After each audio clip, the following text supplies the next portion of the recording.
Hello guys, ನೀವು ನೋಡ್ತಾ ಇದ್ದೀರಾ Kannada sports official YouTube channel. ಇಂದು ಎಷ್ಟು ಗಂಟೆಗೆ ಶುರುವಾಗಲಿದೆ ಭಾರತ ವರ್ಸಸ್ ಆಫ್ರಿಕಾ ನಡುವಿನ ಮೊದಲ ಟಿ20 ಪಂದ್ಯ. ಹೆಡ್ ಟು ಹೆಡ್ ರೆಕಾರ್ಡ್ ಹೇಗಿದೆ ನೋಡಿ. ಇನ್ನು ಇದರ ಒಂದು ಸಂಪೂರ್ಣವಾದ ಮಾಹಿತಿ ಈ ಒಂದು ವಿಡಿಯೋದಲ್ಲಿ ನಾನು ನಿಮಗೆ ತಿಳಿಸಿಕೊಡ್ತಾ ಹೋಗ್ತೀನಿ. ಅದಕ್ಕಿಂತ ಮುಂಚೆ ಯಾರೆಲ್ಲ ನಮ್ಮ ಚಾನಲ್ಗೆ ಇನ್ನೂ ಸಬ್ಸ್ಕ್ರೈಬ್ ಆಗಿಲ್ಲ ಅಂತಂದರೆ ಈ ಕೂಡ ಸಬ್ಸ್ಕ್ರೈಬ್ ಆಗಿ.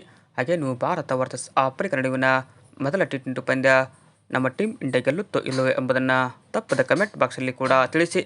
ಇನ್ನು ಇಂಡಿಯಾ ವರ್ಸಸ್ ಆಫ್ರಿಕಾ ನಡುವಿನ ಮೊದಲ ಟಿ20 ಪಂದ್ಯ ರಾತ್ರಿ 8 ಗಂಟೆಗೆ ಆರಂಭ ಆಗ್ತಿದೆ.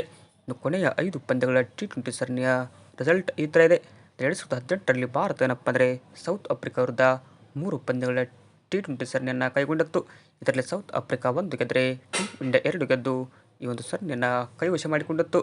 ಇನ್ನು 2019ರಲ್ಲಿ ಇಂಡಿಯಾ ಏನಪ್ಪ ಅಂದರೆ ಇಂಡಿಯಾದಲ್ಲಿ 2 ಪಂದ್ಯಗಳ ಟಿ20 ಸರಣಿ ಕೂಡ ನಡೆದಿತ್ತು. ಇಂಡಿಯಾ 1 ಗೆದ್ದರೆ ಸೌತ್ ಆಫ್ರಿಕಾ 1 ಪಂದ್ಯದಲ್ಲಿ ಗೆದ್ದಿತ್ತು.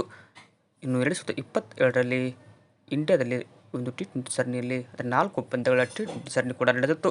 ಇನ್ನು ಇಂಡಿಯಾ 2 ಗೆದ್ದರೆ ಸೌತ್ ಆಫ್ರಿಕಾ 2 ಪಂದ್ಯ ಗೆದ್ದಿತ್ತು. ಇನ್ನು ಅದರ ಜೊತೆಗೆ ಮತ್ತೊಮ್ಮೆ 2022ರಲ್ಲಿ ಇಂಡಿಯಾದಲ್ಲಿಯೇ 3 ಪಂದ್ಯಗಳ ಟಿ20 ಸರಣಿಯನ್ನು ಕೈಗೊಂಡಿತ್ತು. ಇನ್ನು ಇಂಡಿಯಾ 2 ಗೆದ್ದರೆ ಸೌತ್ ಆಫ್ರಿಕಾ 1 ಪಂದ್ಯ ಗೆದ್ದಿತ್ತು. 2023ರಲ್ಲಿ ಸೌತ್ ಆಫ್ರಿಕಾದಲ್ಲಿ ನಮ್ಮ ಟೀಮ್ ಇಂಡಿಯಾ 2 ಪಂದ್ಯಗಳ ಟಿ20 ಸರಣಿ ಕೂಡ ಆಡಿತ್ತು.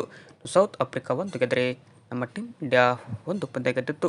ಇನ್ನು ನಮ್ಮ ಟೀಮ್ ಇಂಡಿಯಾ ಏನಪ್ಪ ಅಂದರೆ ಕೊನೆಯ 5 ಪಂದ್ಯಗಳ ಟಿ20 ಸರಣಿಯಲ್ಲಿ 2 ಸರಣಿಯನ್ನು ಜಯಿಸಿದೆ. ಬಟ್ ಸೌತ್ ಆಫ್ರಿಕಾ ಯಾವುದೇ ಸೀರೀಸನ್ನು ಕೂಡ ಇಲ್ಲಿ ಗೆದ್ದಿಲ್ಲ. ಬಟ್ ಈ ಒಂದು ಸರಣಿಯ ರಿಸಲ್ಟ್ ಏನಾಗುತ್ತೆ ಅಂತ ಕಾದು ನೋಡೋಣ. ವಿಡಿಯೋ ಇಷ್ಟ ಆಯ್ತು ಅಂದರೆ ಲೈಕ್ ಮಾಡಿ. Thank you.